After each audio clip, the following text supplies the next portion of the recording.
senior divorcees. Again, that's Thursday, August 26th at 9:50 a.m. Information brought to you by Tricia Simone, author of The Great Divorce Solution, and your friends here at WOCA, The Source. Veterans Helping Veterans USA. Call 352-433-2320. We help veterans and their families with limited financial assistance, counseling, employment referrals, and a food and clothing bank. You can help in making a huge difference in the veterans' lives we serve by donating food, clothing, household items, or direct financial assistance. All donations are tax deductible. Veterans Helping Veterans USA. 352-433-2320. Thank you for your attention, and God bless America. We at WOCA recognize the importance of voting. That's why we're offering all the candidates an opportunity to come on the air and explain why they feel you should cast your valuable vote for them. On Tuesday, August 24th from 10:30 to 11 a.m., our guests will be Russell Rusty Juergens, Jay Musley, and Ty Schlichter, candidates for the office of District 3, Ocala City Council. This information is brought to you by WOCA The Source in hopes that you will vote and that this will help in making your decision come September 21st. Gene Powell Pasture Mowing, 352-629-2440. A few of our tractor services include bush hogging, disking, and rototilling. We also have zero-turn mowers for the smaller paddocks, aisleways, fence rows, and lawn care. Fence row spraying is also available for weed control. We are family-owned and operated, licensed and insured, and farm-ready. Powell Gene, Gene, at yahoo.com, 352-629-2440. Gene Powell Pasture Mowing, 352-629-2440. Gene is a proud United States veteran. You're getting ready to move and you work hard. That's why you call Two Men in a Truck, 352-289-0666. You need pros. Trained professional moving experts to do the heavy lifting for you. That's why you call Two Men in a Truck, 352-289-0666. They care about your things as much as you do, and they do it fast and right. That's why you call Two Men in a Truck, 352-289-0666. Visit twomeninatruck.com and get moving. Two Men in a Truck. September 21st. September 21st. Why do I keep repeating September 21st? Because that's when the Ocala residents have the privilege of helping determine how Ocala is governed. By voting, Ocala residents then have a voice in local issues. Every vote matters. Voting is a privilege. It's also your responsibility. If you don't vote, you give up the right to complain about the outcome. So what are you going to be doing on September 21st? You're going to go out and vote September 21st. Now you've done it. Have you lost your mind? He's back. And you're listening again. A legend in his own mind. Don't believe me? Just ask him. Here's Tom Schmitz live on WOCA. The Source. Welcome back to Ocala Talk on a Tuesday. You heard during the break. Kansas 3 will be in studio at 10:30 today. Jay Musley, the incumbent, Ty Schlichter and Rusty Juergens will be in here talking their platforms towards election. 9 o'clock today, it's Master Gardener Carol Ann Baldwin with In the Garden with Master Gardener Carol Ann Baldwin. And, of course, at 10 o'clock, it's Matt Gibbs with Sunrise Auto repair with personal care with Sunrise Auto. Galen Unall joins us again from Life South, brought to you by the good folks at Penn Flooring, Just Shipped, and Palm Garden Health and Rehabilitation Center. You know, Galen, we heard during the news break, but it's not just on the ABC news break. I watched it on the CBS Evening News last night. I watched a little blurb on the CNN News this morning about 6 o'clock when I was getting up to come into the radio station.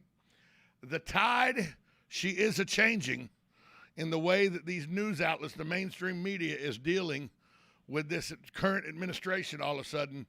Now the honeymoon is over. God forbid they're actually back doing the job of being news people again. They took a break for 4 years. They just were opinions for 4 years while they tried to destroy anything Donald Trump did. But now they're back to actually, some of them are back to actually reporting news again. And the news is not good for the Biden administration. Yesterday he talked about how the FDA has given Pfizer its full approval. And he went through all of that, and he's kind of throwing a COVID smokescreen up to deal with what his own people, his own diplomats, people that work for him, that he appointed these positions in Kabul, are saying they were told that they could go to the airport. They tried to get to the airport. They had no escort to the airport. They got attacked. They had to fall back. It's just a mess in Afghanistan. And this guy he's like, look, if I don't make eye contact with Afghanistan, it's not really happening. It's almost like don't make eye contact. Don't make eye contact. As long as you don't make eye contact, nobody will know what happened. What is going on with this guy and his administration? Yeah, that's a fair question, Tom. I think, well, I guess he got through his first 90 days and was proud of that and didn't really do anything. But again, it's going down right now as the worst presidency since Carter. And by the way, I read a report yesterday that there could be as many as 30,000 Americans still in Afghanistan. Yeah, and he says, well, they got to get out by the Afghan airport. Why can't they open the Air Force Base? Why can't they put the military back in there and reopen the Air Force Base that we had for 20 years there that was never molested? Bagram or whatever it was. Yeah. Well, here's what makes no sense. So we had 2,500 troops there, right, at the Air Force Base, and there was peace. Now we have almost 7,000 troops, and it's chaos. Apparently, and it's chaos. That makes no sense. So I think there's some real questions that have to be answered, and maybe now we'll get those answers. I think what came out of the embassy today with those talks is really damning, right? And again, think about those 30,000 people. How many of them are going to become hostages of the Taliban? How do we know they're not already hostages? Exactly. That's exactly right. This is literally the Carter administration all over again. And then you got Kamala Harris, who just sits there and giggles. I saw her press conference, I guess you can call it. From Vietnam. Yeah, it was pretty terrible. Yeah, again, you got crisis at the border. The whole thing's a mess. It's just a mess. I don't understand. Does he think that if he just doesn't acknowledge that there's a problem in Afghanistan that it'll go away? Does he think he can just leave Americans there and just leave it? It's like the 3-hour tour with the professor and all. Oh, they're over there. They're over there, but we know where they're at. We watch their TV show every week. We know where they're at. We're just not rescuing them. That's correct. That's correct. And again, it would be comical if it wasn't so tragic, right? 100%. I mean, if there wasn't, thousands of people who are trying to do what they think is right, they thought they were in a very safe environment, and then it turns out, no, you're not. CNN's had two of their producers in the last 3 days pistol whipped by Taliban or who they thought were Taliban, because they were reporting. It's a mess over there, and it doesn't look like there's any help being given. It doesn't, and the thing is, yesterday, all the press secretary could talk about, all the Department of Defense could talk about yesterday was, we're looking into it, and then they kept saying, but we're looking into these leaks too coming out where we're leaking out COVID information. What? They're trying to. Yesterday was we're looking at these leaks. We didn't want the FDA leaked. It was leaked early. You leaked it early to try to capture the news cycle. We know how the dog is wagged. This is not new. We're adults now. You can't fool us. We know because of the 24-hour news cycle and because we've gotten to be very, very used to how the news works these days. You just can't wag the dog and expect us to fall for it anymore. And I still think they're trying to do that. Yeah, this is an honest assessment. It's bad when your 17-year-old son comes home from school and says, "Dad, what is going on in Afghanistan?" Right? And he said, he goes, all across his social media is really like TikTok and Snapchat and Instagram. He goes, yeah, everybody's talking about what's going on in Afghanistan. And I'm like, well, it's pretty bad. He goes, yeah. When you get a bunch of 16 and 17-year-olds that stop what they're doing to say, what the hell is going on in Afghanistan? That speaks volumes. That's exactly right. And I kind of looked at him and he goes, and I think he instantly regretted it because I'm not afraid to explain history. You're not afraid to lock him down for an hour and let him know exactly the answer to the question. And so he was cleaning the kitchen, and I just sat down and we had a discussion, and we got into the madman theory that what you really want is somebody who no one else kind of knows what you're going to do on a foreign policy. Ergo, the Nixon, the Reagans, the Trumps. I said that creates peace because there's nothing scarier than if the guy across from you could just decide, you know what, I'm having a bad day, I'm going to take it out on you. Look, I said, that's the way to work it. Margaret Thatcher and Ronald Reagan, two incidents, only two, set the stage for why the 80s and the early 90s were so peaceful. One was the overtaking by some guerrillas of a few college campus buildings on an American college campus in Grenada, of all places. And the other incident was the Falkland Islands, the Argentinians just deciding they wanted to take the Falkland Islands because they said they belonged to them. Reagan sent the Marines into Grenada to destroy that faction quickly. Margaret went over. She didn't bomb the Falkland Islands. She bombed Argentina. They said, never mind, we'll give you your islands back. And those two things, along with, Muammar Gaddafi running his gator and then Reagan going over and blowing up a palace, killing one of his wives and three of his kids. And then the world were like, these people, these people could be unhinged. This Reagan guy and this Thatcher woman, we don't know, they could be unhinged. We can't screw around with these people. And we had peace for about 8 or 9 years because nobody, and a wall fell down and communism collapsed, all because people were like, we really don't know whether we should screw with this Reagan and Thatcher people. Well, think about this. So the two places you mentioned, Falklands lasted, 10 weeks? Yeah. Grenada lasted 10 hours? No, 4 days Yeah, officially. yeah, I think 4 it's days. 4 days. Yeah. I've watched a couple of I know a lot about Grenada because my uncle he was there. Look, I watched Heartbreak Ridge with Clint. I watched Heartbreak Ridge with Clint Eastwood. I watched it. So, but again, he was in the 82nd Airborne and dropped into Grenada, and he remembers he was all jacked up and he landed and he couldn't find anybody to shoot. And he was incredibly disappointed. He really thought, because they had built this up, like, look, this could become Vietnam. You're going to go into the heart of of this communist movement.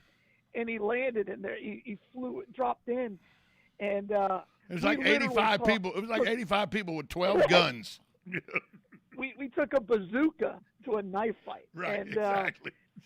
But that's how you want to handle a conflict, right? If you're the superior force, you want to prove you're a superior force.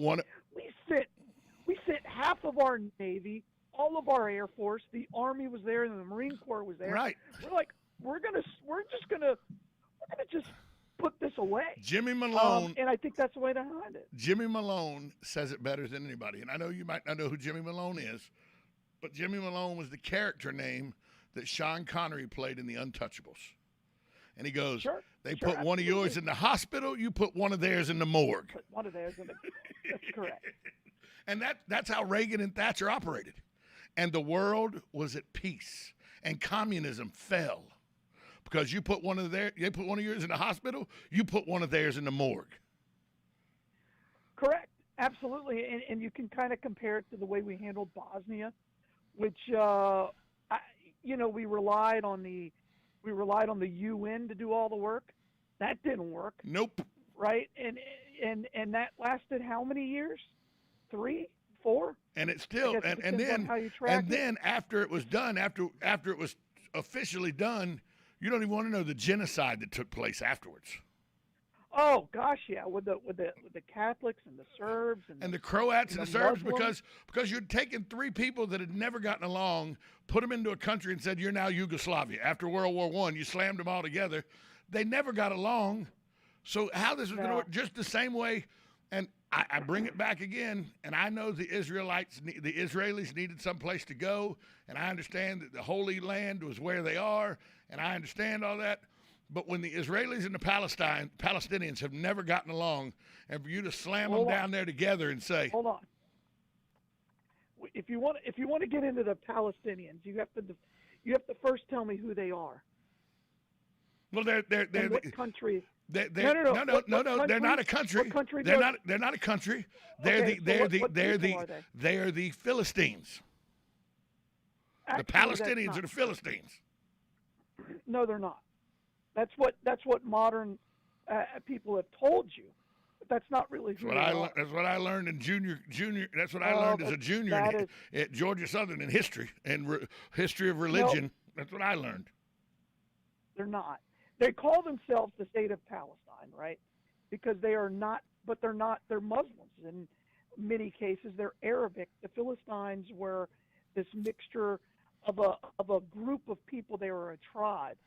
That they're just trying to tie it and make it a biblical war, right? It's a very easy answer, but who the Palestinians are is this mix of refugees from 8 different countries. And they conglomerated because they didn't belong anywhere else. So it's literally the band of misfits. And then every other group around them is like, let's make these people our surrogates to attack on Israel. That's how the Palestinian state was created. So that way you could have a proxy war against the Israelis. But I like the island of misfit toys. I like the island of misfit toys. Well, that's fine. But they're nothing more than a proxy for every country in that region that believes that all Jews should be eradicated from the earth. So that's.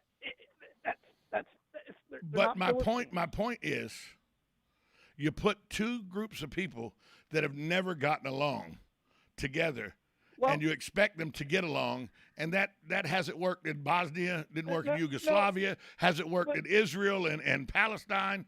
Well, it's just not going to work. And for us to turn a blind eye to it thinking, they'll figure it out. Look, nation building's never a good idea. Never. The only exception being what we did in Israel, I think has worked tremendously well. Israel has thrived. The Middle East, since the creation of Israel, has actually thrived. What we did in Bosnia and Herzegovina and all of that in Yugoslavia, we didn't do that. The Russians did that, first of all. We just had to clean up the mess after that. No. Again, Yugoslavia was created out of World War I. It was the Bolsheviks. The Bolsheviks didn't have anything to do with that. You're correct.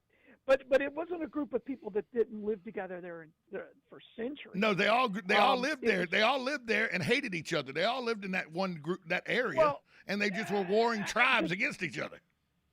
Well, it's no different. It's no different than the Protestants and the Catholics in England. And 100%. It's the exact same. It's almost the same thing. It's no different than what happened in our own country between slave owners and non-slave owners. Civil War. Sometimes you have to fight out your differences. Brothers fight every day, right? And I'm not saying it's okay, but we should have not gotten involved with a local issue. That's what happens when you start trying to nation build, right? Jews and Muslims have been living together in virtual harmony, and then you have factions on both sides which try to create a fight, because in order to rise in politics, you have to make a boogeyman. You have to have an enemy. You have to have an enemy. That's how you get the Hitlers of the world. That's all. And again, so you can't throw blanket statements out. With global politics, you have to handle it kindly. But what doesn't work is if you're going to go into a fight like this and you want to win it, you better go in with a very, very powerful, way over the top. Don't half step. Do not half step. That's right. That getting back to the original with Grenada and the Falklands. Those things got taken care of. Got taken care of in hours. Margaret Thatcher sent taken years. Margaret Thatcher sent an entire division of the British Navy to the Falklands. Correct. She sent like 2 battleships, 4 destroyers, and an aircraft carrier. Said, "Let's play." Well, and look what George Bush, the first George Bush, did in Iraq, right? He come over Kuwait and said, "Let's play." It was Cheney's best moment, right? Because he's like shock and awe, right? He had everybody on the ground in Iraq terrified, and everybody else in the Middle East is like, "Whoa, The United My States buddies, bring shock and awe. my buddies that were with the 24th Mechanized, when they got on the ground in Kuwait, and they pointed them towards the border and said, that's where you have to drive them back. When they come over some sand dunes, and they tell me the story, and they had, the little Kodak pictures and all that they took with their little cameras. They come over some sand dunes, and they said that the enemy was going to be like a click and a half from where they were supposed to top these sand dunes. When they come over these sand dunes, with 560 Bradleys side by side, advancing as this mechanized, troop advancement. Not anybody on the ground. There were troops marching behind the Bradleys, but these Bradleys came, 560 of them spread out over this sand dune. And they topped that sand dune. As they come down the hill, the Iraqi army that was down there laid their weapons down, got face down on the ground, and put their hands out and go, we're done. We give. My buddy Shaky, he went to the bathroom. He loves to tell the story. He goes to the bathroom, so he's waiting. The Bradleys waiting on him to get done with using the bathroom. He gets back in the Bradley. They've fallen back about 250, 300 yards, right? Somehow there was a group that they missed. Shaky and them see them, drive up to them. One Bradley, there are 45 Iraqi army guys. All 45 of them lay down their weapons and surrender to this one Bradley that's got 4 people on it. Yeah, well, a Bradley with 4 people is pretty deadly. Yeah, and again, of course it is. That was the height of the tanks. But it shocked them it shocked the Iraqi army into going, oh no, what the hell are we doing? We give. Well, the buildup was so well done. It was the first war fought on live TV. I remember being on my boat, and we didn't know what was going on. We didn't have CNN and anything in my ship, and we're sitting right off of the coast of in the Persian Gulf, and just sitting there going, what are we going to do? And then all of a sudden, literally, I'm on watch, and we start firing Tomahawk missiles. You just light up the night sky with Tomahawks.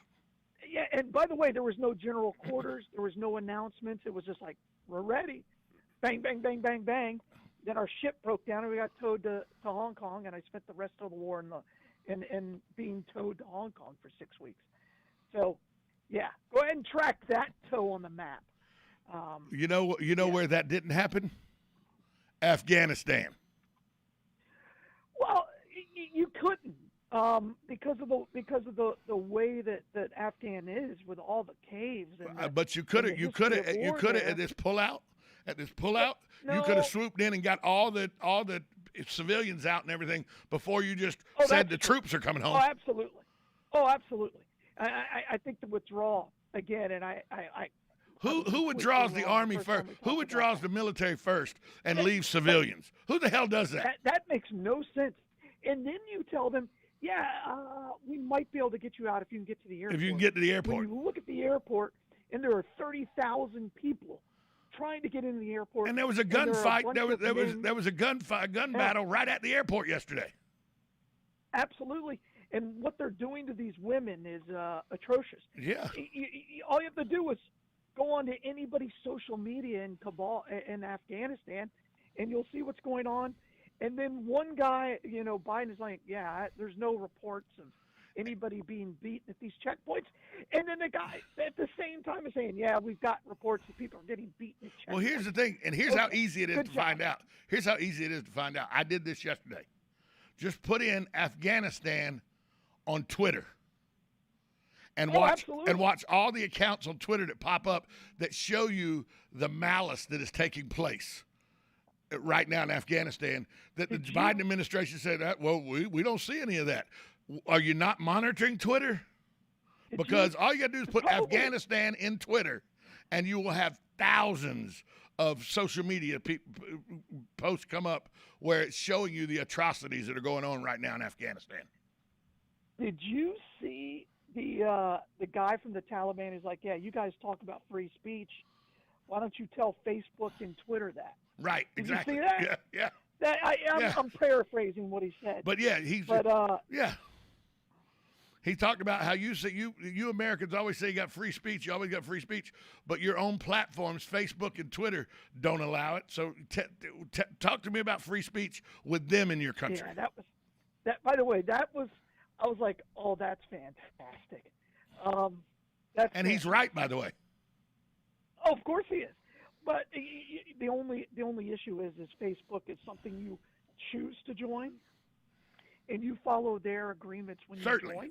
And so you don't know what those agreements are. It, you just palm well, down and say, your I fault. agree. And exactly. No, of course it's your fault. That's your of course fault. it's your So fault. therefore, if you're on Facebook or Twitter, you don't believe in free speech. Well, and that's why Galen, is not on Twitter or Facebook. I He believes believe in free speech. He believes in free speech. Hey, by the way, it is free. Facebook doesn't charge me for what I say on there. That's not true. That's not true at all. No, They you're actually right. They absolutely charge. Well, they charge in the form of they're forcing you to watch all these advertisements, and they're using you. And they censor to what sell you other say if it products. doesn't. And they censor what you say if it doesn't agree with their line. Right. But yet you continue, and this is what amazes me. These people complain about Facebook, and then they continue to use the platform. If you put something out about COVID and ivermectin on Facebook, they'll take your post down. But if you join the pedophile group on Facebook, that's perfectly okay. They'll put a disclaimer on it. They won't take it down. They don't put a disclaimer. But They don't put a again, disclaimer on pedophiles. You realize you are feeding into the machine, right? Well, you are literally the reason that Facebook exists. Well, I know, but I'm literally the reason. People over the look, age of Galen, their whole Galen, demographic is let's over be the honest. age of 45. Let's be honest, Galen. Tom Schmitz, are pretty much the reason the world exists. Let's just go ahead and say that. Can we just go ahead and Agree. Can we let everybody so know therefore, that? if you got off of Twitter and Facebook, those things would go away. Stop the world. I want to get off. That's what you're saying. I see. Hey, Galen. I just not on it. We agreed on a lot today. That doesn't make good radio. Sure. Well, no, I think it does. I think anytime you could talk about Reagan and you're right. Thatcher, and Margaret Thatcher, it's good radio. It's good radio. It's a good thing. It's a They good did. thing. They did There's a bring reason- communism. They there's did bring communism to their knees. You know. So there you go. Hey, there's a reason why the 80s are the greatest decade. even with the last bad century. English music, because they came with great videos. So anyway, I love. Galen, I where's love the? punk You got rock 10 stuff. seconds. Where's the Bloodmobile? Bloodmobile today. We're at the Walmart right there on Easy Street. Come by and see us give blood. We are doing the COVID antibodies, so we're testing you for that. So come by and check us out. See you tomorrow. Lightsout.org. See you tomorrow.